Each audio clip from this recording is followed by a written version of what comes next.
Oke cuy, balik lagi sama gua Gani. Di samping gua sekarang ada satu buah casing Micro ATX Aquarium dan ini cakep banget ya. Ini dari brand Montech ya. Ini adalah Montech King 15 Pro.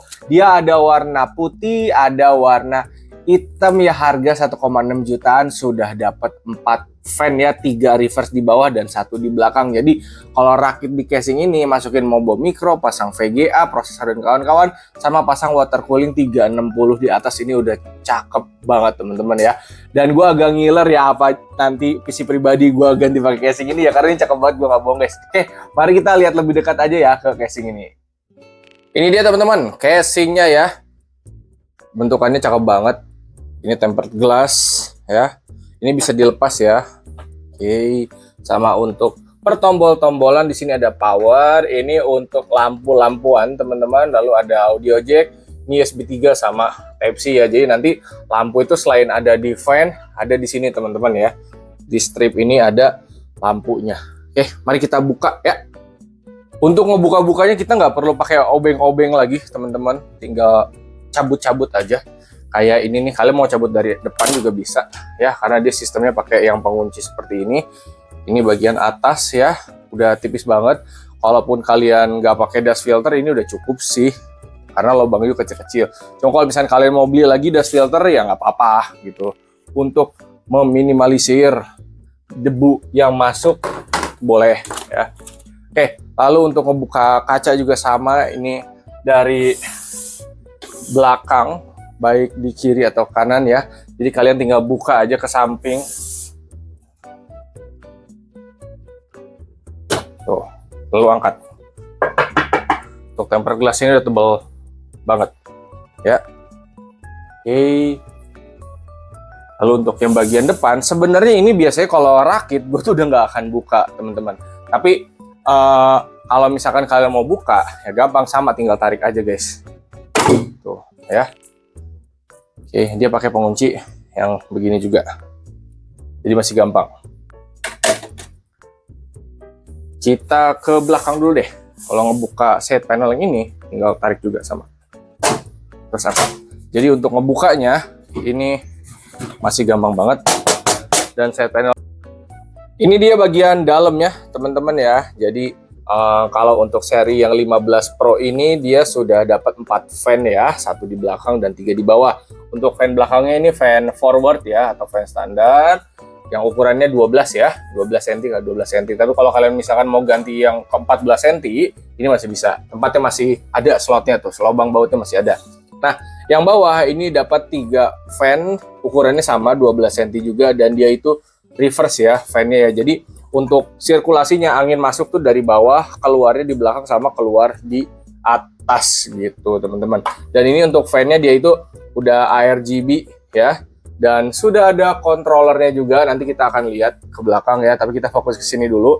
Jadi nanti teman-teman kalau rakit di sini udah tinggal pasang water cooling 360 aja di atas. Mau pakai 240 pun sebenarnya bisa, cuman enakan 360 karena yang bawah juga udah 3 fan. Dia kan 12, 12, 12, jadi ini tuh panjangnya 360 nih ya. Jadi yang atasnya enakan pakai water cooling 360 aja. Oke, selanjutnya buat motherboard, ini supportnya Micro ATX teman-teman, yang 8 baut ya. 1, 2, 3, 4, 5, 6, 7, dan 8 baut, yang 4 slot RAM biasanya teman-teman ya. Jadi kalau kalian pakai Micro ATX yang kecil atau mini ITX ini masih bisa, cuma nanti akan kelihatan kopong gitu kalau misalkan kalian pakai motherboard yang kecil. Enakan pakai yang full sekalian aja ya. Untuk slot buat VGA-nya di sini ada 5 slot ya, dan dia sistemnya yang udah pakai baut ya, jadi bukan yang harus dipatah-patahin. Terus untuk area motherboardnya dia udah support BTF ya teman-teman ya. Jadi kalau kalian dapat motherboard Micro ATX yang ukurannya mikro, terus juga yang colokan-colokannya di belakang ya, yang BTF ini udah support ya. Jadi kalian bisa build PC secara clean teman-teman di casing ini. Selanjutnya di sini ada stand buat VGA. Jadi kalau teman-teman pakai VGA yang panjang ya, ini udah aman banget di casing ini. Dan di sini ada logo Montech-nya. Kita lihat ke area belakang teman-teman. Jadi di sini ada controller ARGB ya, yang dimana kan kita ada 4 fan tadi. Di sini udah nyolok. Lalu di sini ada satu ARGB itu untuk strip yang di sini teman-teman, yang di casing. Jadi nanti di casingnya ada lampunya, kita akan nyalain. Terus dari controllernya nanti itu akan ada kabel SATA, kalian bisa colokin ke power supply. Dan ini skemanya ganti warnanya pakai tombol LED, pakai tombol yang di casing ya. Nah di sini ada tempat untuk harddisk 3,5 atau SSD 2,5, kalian bisa buka ya. Ini sistemnya kayak pintu guys. Nah jadi pada saat ngerakit enak guys, ini kabel manajemen bakal gampang ya. Dan dari controllernya dia disediakan ARGB 3 pin, ini untuk sinkron ke motherboard kalau misalkan kalian pengen ganti lampunya via aplikasi motherboard. Dan untuk sinkron ke motherboard, tombol ARGB-nya atau tombol LED-nya ini harus ditekan beberapa detik biar dia sinkron. Itu nanti akan gue tunjukin di rakitan teman-teman ya. Oke, lalu dari controller di sini ada PWM sama SATA ya. PWM ini biar kipasnya muter, yang ini buat lampu, sama SATA ini untuk power dari si controllernya. Ini skema controllernya seperti controller pada umumnya teman-teman ya. Oke, terus untuk perkabelan di sini yang dari casing ada front panel ya. Ini udah jadi satu, jadi tinggal pasang, nggak perlu tuh kayak ada delete, reset power dan kawan-kawan, udah tinggal colok aja ya. Ada audio, ada USB 3 sama ada Type C. Jadi Type C yang di casing ini bukan yang di convert ke USB 3 teman-teman ya, tapi beneran Type C. Iyalah 1,6 juta masa masih di convert USB 3. Oke. Nah, di atas ini ada kabel power supply. Nanti power supply-nya dipasang ke sini teman-teman ya. Power supply yang disupport itu ATX. Nah ini cara ngebukanya, kalian bisa lepas dulu bautnya ya. Ini dia tadi gue masih belum pakai obeng teman-teman, masih pakai tangan aja. Nah kalau udah ini bisa ditarik ya. Nah, jadi kalian pasang dulu power supply-nya, lalu tinggal masukin ke situ. Ini gampang banget lah pokoknya ya. Lalu untuk area kabel manajemen di sini mah lega ya, kayak 1 jempol gue lebih ini masih masuk. Jadi masih enak banget ya untuk kabel manajemen. Di sini juga banyak pengait-pengaitnya. Tuh, di pinggir-pinggir sini juga ada, dan ini juga dikaitin di sini guys. Jadi kalau kalian ngerakit di casing ini, kabel manajemen udah pasti tenang ya. Oke, lalu di sini kita dapat box aksesoris perbaut-bautan, sama ini tuh adalah bracket untuk power supply SFX teman-teman. Jadi kalau kalian ngerakit pakai power supply SFX, di casing ini sudah disediakan bracketnya teman-teman. Nah, oke, nah ini untuk di sini nih. Kalau misalkan kalian pakai PSU yang SFX, tapi biasanya power supply SFX itu terkadang udah ngasih bracket beginiannya juga sih. Cuman nggak apa-apa, ini poin plus juga dari Montech udah ngasih bracketnya plus bautnya untuk power supply-nya. Nah, ini ada aksesoris kitnya ya. Isinya perbaut-bautan duniawi. Dari sini ini kayak baut untuk, nah ini untuk power supply sama untuk VGA lah lebih tepatnya, cadangan bautnya. Walaupun di situ udah ada bautnya dan di sini udah dikasih, tapi tetap dikasih juga di sini. Lalu di sini ada baut untuk hard disk ya, atau SSD SATA, sama ini baut untuk motherboard ya. Nih, yang modelnya kayak payung guys. Lalu di sini ada stand off 3 biji cadangan, lalu ada bautnya juga ya. Skrup untuk stand off-nya masuk ke motherboard, tapi sebenarnya di motherboard tadi udah ada 8, jadi ini buat spare pengganti aja. Sama ini juga ada spare clip untuk beginiannya, penguncinya dari casingnya teman-teman, kalau misalkan ternyata rusak atau apa ya. Sama dikasih kabel tis ya, jadi isiannya kurang lebih seperti itu. Selanjutnya ini bagian bawah casing ya teman-teman ya. Ini sudah dapat dust filter, jadi kalau teman-teman ada manajemen mau cleaning PC-nya, ini udah ada ya. Dan ini pakai magnet teman-teman, jadi tinggal ditarik angkat aja ya. Oke.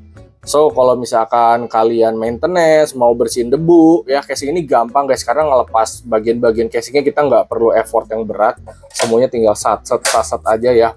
Ini magnet yang di atas juga penguncinya kagak berat gitu, pokoknya ini udah gampang banget lah casingnya. Dan untuk di area atas ini lega ya teman-teman, jadi kalau misalkan kalian kabel power supply ke sini ini lewat atas, dia nggak akan ngeganggu area tutup atas dari si casingnya ya, karena di sini jaraknya lumayan lega ya. Jadi kalau kalian malang melintang kabel-kabel di sini untuk kabel manajemen ini masih aman ya. Dan dari kolong sini pun ini kabel manajemen masih gampang ya. Jadi kalian masih bisa ngumpet-ngumpetin kabelnya secara rapih pokoknya di casing ini. Next untuk stand VGA teman-teman ya. Untuk bautnya ini ada di belakang ya. Jadi kalian bisa naik turunin. Dan untuk si stand VGA-nya juga kalian masih bisa lepas ya, dan ini masih bisa dimaju mundurin teman-teman. Nah, tadi kan standnya seperti ini ya, jadi misalkan kalian VGA-nya panjang, ini masih bisa dimaju mundurin dan masih bisa di kiri kananin ya. Jadi tinggal disesuaikan dengan VGA kalian. Itu kalau misalkan VGA kalian panjang, kalau misalkan pendek ya ini bisa dilepas teman-teman lalu disimpan ya. Sekarang per lampu-lampuan RGB ya, ini udah gue colokin ke power supply. Kita nyalain dulu guys. Nah, lampunya kurang lebih seperti ini guys dari casingnya. Jadi dari fan-nya itu ada lampunya, sama dari strip ini ada lampunya ya. Kalau misalkan mau ganti, di sini ada tombol LED ya, sebelah tombol power. Kalian bisa klik aja teman-teman ya. Kalian bisa tap ya, ini untuk mode lampunya ada cukup banyak teman-teman. Kalian bisa pilih sesuai selera kalian aja, sukanya yang mana ya. Oke, kalau mau sinkron ke motherboard, RGB 3 pin tadi harus dicolokin ke motherboard, lalu nanti tekan aja beberapa detik sampai dia tuh kedip atau mati biasanya. Nih gue tekan ya. Nah, sampai kayak gini. Nah, kalau udah kayak gini, itu biasanya dia udah sinkron dengan motherboard. Kalian tinggal ganti-ganti via aplikasi ya. Kalau bisa mau diganti lagi, kalian bisa tekan lagi atau tekan beberapa detik biar masuk ke mode tombol lagi ya. Intinya kalau kalian mau ganti-ganti lampu itu udah bisa banget di casing ini teman-teman ya. Oke, segitu aja paling dari gue. Overall ini casing udah cakep banget, build quality udah mantep banget. Ngerakit di sini bakal gampang banget karena untuk ngebuka casing dan kawan-kawannya gue nggak perlu pakai obeng, gue masih pakai tangan doang dari tadi kalau teman-teman lihat juga ya. Dan casing ini jujur kagak berat ya guys ya, karena ada beberapa casing yang cukup berat juga. Jadi ini masih termasuk nyaman untuk merakitnya, kagak bakal bikin lu kayak aduh pegal sekali berat ini. Yang ini mah build quality-nya cakep tapi dia masih enteng. Gue juga bingung guys, kok masih bisa enteng ya padahal build quality-nya mantep itu ya. Oke, segitu aja dari gue. Hatur nuhun, terima kasih dan thank you. Semoga bermanfaat. Link pembelian gue drop di deskripsi dan di keranjang.